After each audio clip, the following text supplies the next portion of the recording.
തിരുവത്താഴം എന്ന ആശയം പരമ്പരാഗത ആചാരങ്ങൾ കാരണം തെറ്റിദ്ധരിക്കപ്പെട്ടിരിക്കുന്നു. എന്നിരുന്നാലും യൂദയുടെ പ്രബോധനം യഥാർത്ഥ വിശ്വാസം ഉയർത്തിപ്പിടിക്കേണ്ട പ്രാധാന്യം ഊന്നിപ്പറയുന്നു. തിരുവെഴുത്തുകളെ അടിസ്ഥാനമാക്കി തിരുവത്താഴം എപ്പോൾ, എത്ര തവണ നാം ആചരിക്കണം എന്നതിനെക്കുറിച്ചുള്ള യഥാർത്ഥ സത്യം തീർച്ചയായും നിങ്ങളെ ആശ്ചര്യപ്പെടുത്തും. വിവിധ സഭാവിഭാഗങ്ങൾ ഈ വിശുദ്ധ മതാചാര വ്യത്യസ്ത തീയതികളിൽ സ്വീകരിക്കുന്നു. ചില സഭകൾ എല്ലാ ഞായറാഴ്ച രാവിലെയും, ചിലർ മാസത്തിലൊരിക്കലും, മറ്റു ചിലർ വർഷത്തിൽ 4 പ്രാവശ്യം രാത്രിയിലെടുക്കുന്നു.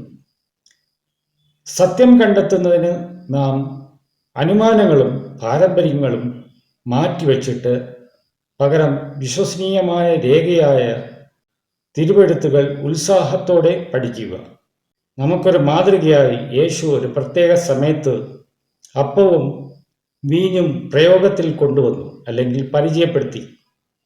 തിരുവത്താഴം ആചരിക്കുന്നതിൽ സമയക്രമീകരണത്തിൻ്റെ പ്രാധാന്യം ഇത് ഊന്നിപ്പറയുന്നു.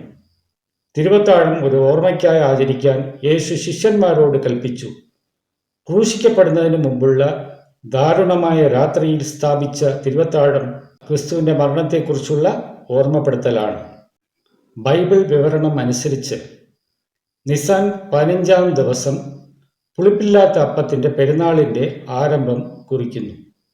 വൈകുന്നേരം പെസഹ ഭക്ഷണം കഴിച്ചു. മത്തായിയുടെ സുവിശേഷം 26-ാം അധ്യായം 17-ാം വാക്യത്തിൽ പെസഹ കഴിക്കാൻ എവിടെയാണ് ഒരുക്കേണ്ടതെന്ന് ചോദിക്കാൻ ശിഷ്യന്മാർ യേശുവിനെ സമീപിച്ചു.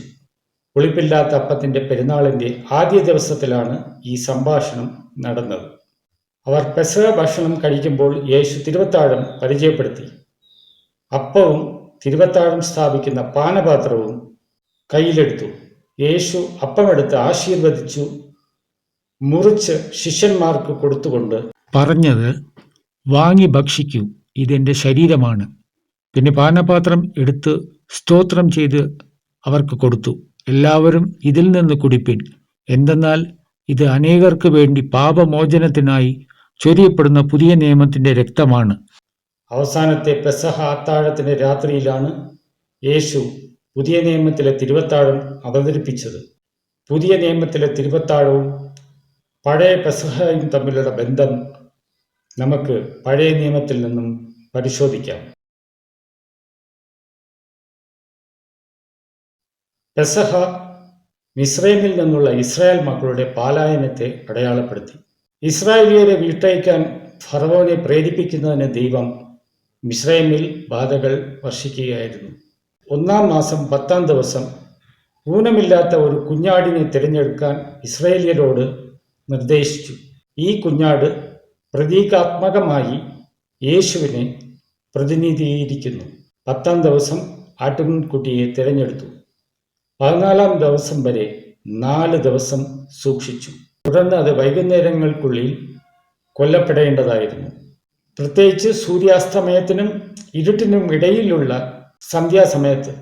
ഹീബ്രു ഭാഷയിൽ 2 സായങ്ങൾക്കിടയിൽ എന്നറിയപ്പെടുന്നു. ഇത് അബീബിൻ്റെ 14-ാം ദിവസത്തിൻ്റെ തുടക്കമായി ആട്ടിൻകുട്ടിയെ ബലിയർപ്പിച്ചു. അതിനെ കൊന്നയുടൻ രക്തം അവരുടെ വീടുകളുടെ പടിവാതിൽക്കൽ തളിക്കണം. ആട്ടിൻകുട്ടിയെ തീയിൽ ചുട്ട് തിടുക്കത്തിൽ തിന്നണം. പുറപ്പാടിൻ്റെ പുസ്തകം 12-ാം അധ്യായം 8 മുതൽ 9 വരെയുള്ള വാക്യങ്ങൾ അനുസരിച്ച് പെസഹ ആട്ടിൻകുട്ടിയെ തീയിൽ ചുട്ട് അതിൻ്റെ തലയും കാലുകളും ആന്തരിക ഭാഗങ്ങളും ഉൾപ്പെടുത്തുകയും പുളിപ്പില്ലാത്ത അപ്പവും കൈപ്പേറിയ ചീരയോടുകൂടി ഭക്ഷിക്കുകയും വേണം. അന്ന് അർദ്ധരാത്രിയിൽ കർത്താവിൻ്റെ ദൂതൻ ദേശത്തുകൂടി കടന്നുപോയി ദേശത്തെ എല്ലാ കടിഞ്ഞൂലിനെയും കൊന്നു. എന്നാൽ യഹോവ മുമ്പ് ഇസ്രായേൽ മക്കളോട് പറഞ്ഞു, ഞാൻ രക്തം വാതിൽപ്പടികളിൽ കാണുമ്പോൾ ഞാൻ നിങ്ങളെ കടന്നു പോകും. ഇതിനെയാണ് പെസഹ എന്ന് പറയുന്നത്. 7 ദിവസം അവർ പുളിപ്പില്ലാത്ത അപ്പം മാത്രം ഭക്ഷിച്ചു. 1-ാം മാസമായ അബീബിൻ്റെ 14-ാം തീയതി പെസഹ ആയിരുന്നു. 15-ാം തീയതി മുതൽ 7 ദിവസം പുളിപ്പില്ലാത്ത അപ്പത്തിൻ്റെ വാർഷിക ശബത്തായിരുന്നു. പുറപ്പാടിൻ്റെ പുസ്തകം 12-ാം അധ്യായം 17 24 വാക്യങ്ങളിൽ പറഞ്ഞിരിക്കുന്ന പെസഹ എന്നേക്കുമായി എന്ന നിയമം യേശു പെസഹ അത്താഴത്തിൽ ഈ രീതി മാറ്റി. കുഞ്ഞാടായ ക്രിസ്തു എന്നേക്കുമായി ബലിയർപ്പിക്കപ്പെട്ടതിനാൽ ഇനി നാം ബലിയർപ്പിക്കേണ്ട ആവശ്യമില്ല. പുറപ്പാടിൻ്റെ പുസ്തകം 13 അധ്യായം 10 വാക്യത്തിൽ പുളിപ്പില്ലാത്ത അപ്പത്തിൻ്റെ നാളുകളെക്കുറിച്ച് സംസാരിക്കുന്നു. യഹോവയുടെ ന്യായപ്രമാണം നിന്റെ വായിൽ ഉണ്ടായിരിക്കേണ്ടതിന് ഇത് നിനക്ക് നിന്റെ കൈമേലും നെറ്റിമേലും അടയാളമായിരിക്കണം. ബലമുള്ള കൈകൊണ്ടാണ് യഹോവ നിന്നെ ഈജിപ്തിൽ നിന്ന് പുറപ്പെടുവിച്ചത്. അതുകൊണ്ട് നീ വർഷം തോറും നിശ്ചയിക്കപ്പെട്ട സമയത്ത് ഈ നിയമം ആചരിക്കണം. മിസ്രൈമിലെ ഇസ്രായേലിയർ ഈ നിശ്ചിത സമയത്തല്ലാതെ മറ്റെവിടെയെങ്കിലും പാലിച്ചിരുന്നുവെന്ന് കരുതുക. ആ രാത്രി മരണമാലാക കടന്നു പോകുമ്പോൾ അവർ രക്ഷപ്പെടുമായിരുന്നു. ഈ നിയമം ദൈവം നമുക്ക് കൃത്യസമയത്ത് നൽകുകയായിരുന്നു. നാഴിക വന്നപ്പോൾ യേശു തിരുവത്താഴം ഏർപ്പെടുത്തി. തിരുവത്താഴത്തെക്കുറിച്ചുള്ള നിർദ്ദേശങ്ങൾ പൗലോസ് 1 കൊരിന്ത്യർ 11 അധ്യായത്തിൻ്റെ 26 വാക്യം ചിലർ തെറ്റിദ്ധരിപ്പിക്കുകയും ഇഷ്ടമുള്ളത്ര തവണ കഴിക്കുക എന്ന് വ്യാഖ്യാനിക്കുകയും ചെയ്യുന്നു. നാം യേശുവിനെ 24 മണിക്കൂറും ഓർക്കുന്നുവെങ്കിൽ തിരുവത്താഴം എന്തുകൊണ്ട് ആചരിക്കണം? മനുഷ്യരാശിയുടെ ഗതിയെ മാറ്റിമറിച്ച ഒരു സുപ്രധാന സന്ദർഭമായ ക്രിസ്തുവിൻ്റെ മരണത്തിൻ്റെ ഓർമ്മയ്ക്കാണ് നമ്മൾ തിരുവത്താഴം ആചരിക്കേണ്ടത്.